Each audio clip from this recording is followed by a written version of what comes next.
नमस्ते दोस्तों। आज का प्रसंग है वृंदावन के वैद्य जी।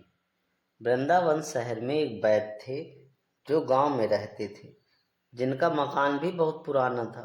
वे प्रतिदिन गांव से शहर आकर लोगों को दवा देते थे। वैद्य साहब अपनी पत्नी को कहते कि जो तुम्हें चाहिए एक चिट्ठी में लिख दो। दुकान पर आकर पहले वह चिट्ठी खोलते, सामान के भाव देखते, फिर कान्हा से दुआ करते कि सांवरे, मैं केवल तेरी इजाज़त से यहाँ आकर बैठा हूँ, तो मेरी आज की व्यवस्था कर देना। उसी समय यहाँ से उठ जाऊँगा। और फिर कभी सुबह 9:30, कभी 10 बजे वैद्य जी रोगियों को दवा देकर अपने गांव चले जाते। एक दिन वैद्य जी ने दुकान खोली, फिर चिट्ठी खोली तो देखते ही रह गए। एक बार तो उनका मन भटक गया। उन्हें अपनी आंखों के सामने तो तारे चमकती हुई नजर आए, लेकिन जल्द ही उन्होंने मन पर काबू पा लिया। आटे, दाल, चावल आदि के बाद पत्नी ने लिखा था कि बेटी के दहेज का सामान लाना है जी। कुछ देर सोचते रहे, फिर बाकी चीज़ों की कीमत लिखने के बाद दहेज के सामने लिखा, यह काम मेरे कान्हा का है, कान्हा ही जाने। एक दो मरीज आए, उन्हें वैद्य जी दवाई दे रहे थे। उसी दौरान बड़ी सी कार उनके दुकान के सामने आकर रुकी।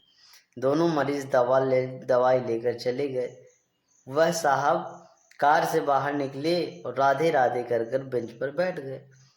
वैद्य जी ने कहा, अगर आपको दवा लेनी है तो मैं आपकी नाड़ी देख लूं। उस आदमी ने कहा, वैद्य जी, मुझे लगता है आपने मुझे पहचाना नहीं। मैं 15-16 साल बाद आपकी दुकान पे आया हूँ। आपको पिछली मुलाकात की बात सुनाता हूँ, फिर शायद आपको सारी बात याद आ जाएगी।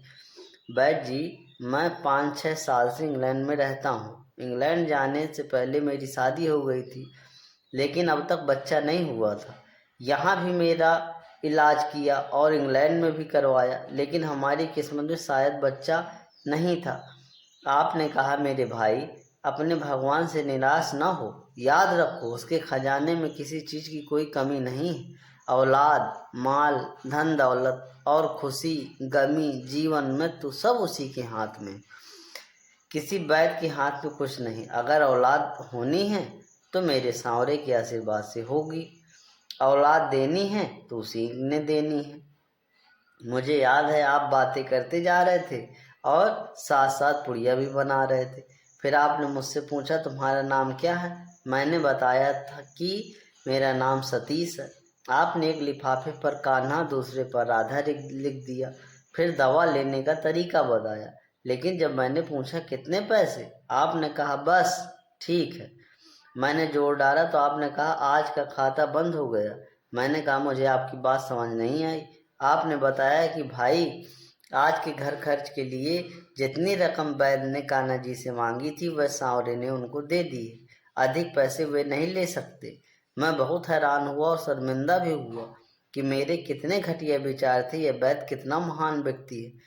मैं जब घर जा रहा था, बीवी को दवा दिखाई और सारी बात बताई तो उनके मुंह से निकला, वो कोई इंसान नहीं, कोई फरिश्ता है और उनकी दी हुई दवा हमारी मनोकामना जरूर पूरी करेगी।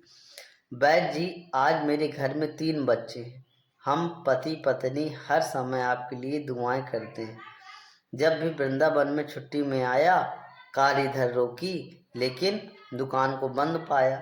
कल दोपहर भी आया था, दुकान बंद थी। एक आदमी पास में खड़ा हुआ था। उसने कहा कि अगर आपको वैद्य जी से मिलना है तो सुबह 9 बजे अवश्य पहुंच जाएं, वरना उनके मिलने की कोई गारंटी नहीं है। इसलिए आज सवेरे सवेरे आपके पास आया हूँ। वैद्य जी, हमारा परिवार इंग्लैंड में बस चुका है। केवल एक विधवा बहन अपनी बेटी के साथ वृंदावन में रहती है। हमारी भांजी की शादी इसी महीने की 21 तारीख को होनी थी। इस भांजी की शादी का सारा खर्च मैंने जिम्मा लिया था। 10 दिन पहले इसी कार्य में उसे मैं पानीपत अपने रिश्तेदारों के पास भेजा कि शादी के लिए जो चीज चाहे खरीद ले। उसे पानीपत जाते ही बुखार हो गया, लेकिन उसने किसी को नहीं बताया। बुखार की दवा खाती रही और बाजारों में फिरती रही। बाजार में फिरते फिरते अचानक बेहोश होकर गिरी। उसे अस्पताल ले गए। वह बेचारी दुनिया से चली गई। उसके मरने ते ही न जाने मुझे क्यों और मेरी पत्नी को आपकी बेटी का ख्याल आया। हमने और हमारे परिवार ने फैसला किया कि हम अपनी भांजी के सभी दहेज का साज सामान आपके यहाँ पहुँचा देंगे। शादी जल्दी है तो इंतजाम खुद करेंगे, और अगर अभी कुछ देर है तो सभी खर्चों के लिए पैसा आपको नकदी पहुँचा देंगे। आप कृपा करके मना मत करना।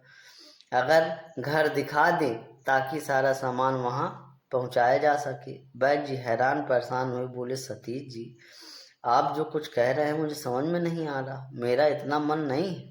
मैं तो आज सुबह जब पत्नी के हाथ की लिखी हुई चिट्ठी यहाँ आकर खोल कर देखा तो मिर्च मसाला की बात, जब मैंने ये शब्द पढ़े कि बेटी के दहेज का सामान, तो तुम्हें पता है मैंने क्या लिखा? आप ये खुद ये चिट्ठी जरा देखें। सतीश जी हैरान रह गए कि बेटी के दहेज के सामने लिखा हुआ था कि यह काम कान्हा का है, कान्हा ही जाने। सतीश जी यकीन करो, आज तक कभी ऐसा नहीं हुआ था कि पत्नी ने चिट्ठी पर लिखी हो मेरे सांवरे ने उस दिन की व्यवस्था न कर दी हो।